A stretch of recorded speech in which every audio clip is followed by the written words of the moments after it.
Good evening. You're watching the main news on HKIBC. I'm Edna. And I'm Sarah Wong. Here's a look at tonight's top stories. Beijing vows to hit back after Washington more than doubles the tariffs on Chinese imports. Government worries about negative impact of higher tariffs, but business groups and investors appear calm. U.S. seizure of North Korean ship and Pyongyang's new rocket tests add to Korean tensions. China has threatened to retaliate after the United States increased tariffs on $200 billion worth of Chinese goods, escalating a trade war between the world's two biggest economies. But Sino-U.S. trade talks that began overnight in Washington will continue into a second day. U.S. President Donald Trump, meanwhile, says he is in no hurry to conclude a deal with China. At a rally in Florida this week, U.S. President Donald Trump accused China of breaking the deal in trade talks and warned that they'll be paying. He stuck to his word, and at noon today, Hong Kong time, the United States raised tariffs on $200 billion worth of Chinese imports, from 10% to 25%. Trump had been signaling his frustration with what he regarded as the slow pace of Sino-U.S. trade negotiations.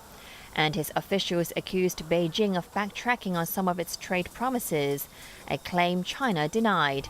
Negotiations have resumed in Washington, with Vice Premier Liu He meeting U.S. Trade Representative Robert Lighthizer and Treasury Secretary Steven Mnuchin.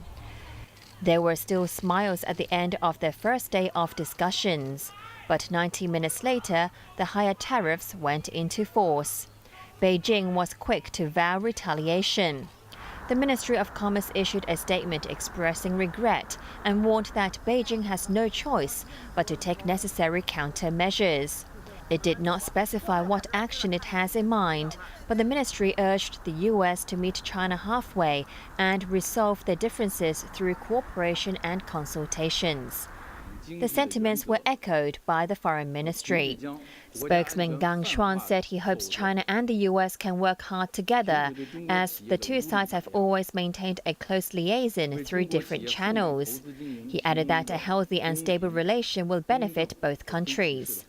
Nearly 6,000 items are affected, but goods shipped from China before the higher duties took effect will escape the new rate. U.S.-bound products leaving China from noon today face the 25% tariff.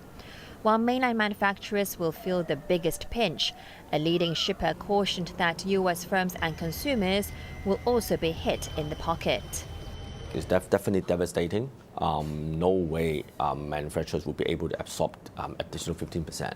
I think the U.S. importers, Association, various associations, also came up very clearly that it is not only China is being penalized, but actually U.S. importers, U.S. consumers will have to bear the brunt also. Lin added that traders will adopt a wait-and-see attitude and hope that the current talks in Washington will lead to a breakthrough. The U.S. levy hike failed to discourage investors. Shanghai's main stock benchmark jumped 3%, and Hong Kong's Hang Seng Index gained 0.8%. While the SAR government is worried about the tariff's very negative impact on the city's economy, business groups said they were prepared for the move. Yu Ping reports. Government officials met local business groups today for the 12th time since the Sino-U.S. trade conflict flared up. The meeting came shortly after Washington increased tariffs on Chinese imports. The Hong Kong General Chamber of Commerce said the move had been expected. The worst thing for the business environment is instability, but I think we've been preparing for this since July last year when the first set of tariffs came in, and there have been further rounds of tariffs that have come in August, have come in September. So all of the businesses here in Hong Kong have been expecting it, and that's what we're all very happy about here. The Chamber was among 8 business groups that met the government to discuss relevant measures to deal with the duty hikes. Certain in the sense that, well, nobody wished to see, particularly from Hong Kong's perspective, the U.S. using tariff as a trade protectionist measure to distort trade. And certainly it will add sort of a burden to not just manufacturers, exporters, traders, but eventually also consumers. From where Hong Kong stands, we obviously wish that, well, any trade dispute should be settled through negotiation.